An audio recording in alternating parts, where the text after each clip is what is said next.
দেখা যাক, গোলকিপার শিহাব, এখন শট দিবে মামুন। যে গোল দিতে পারবে 100 টাকা। হ্যাঁ মামুন, শট করো। মামুন মামুন উপর দিয়ে মাইরা দিছে। এ নেক্সট, দ্বিতীয় শট রেদওয়ান, দেখা যাক। ও রেদওয়ান ভালো মারছে। 3 নম্বর সিরিয়াল রাজীব।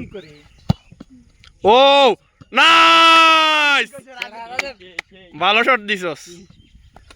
চতুর্থ শট রাফে, রাফে ভালো শট দিছে কিন্তু বাইরে দিয়ে মেরেছে।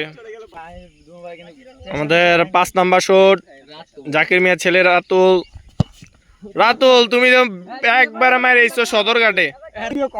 তুই না প্রত্যেক শুটে থাকতে আছস। এবারে শুট আমার। এবারে ভিডিও বন্ধ। এবারে শুট আবার হইবে, যদি গোল না দিতে পারবে তখন। এবারে বাউ মাইরাম। গোল। পরে তো টান হাত। উঠে এটা আর দিয়েছে।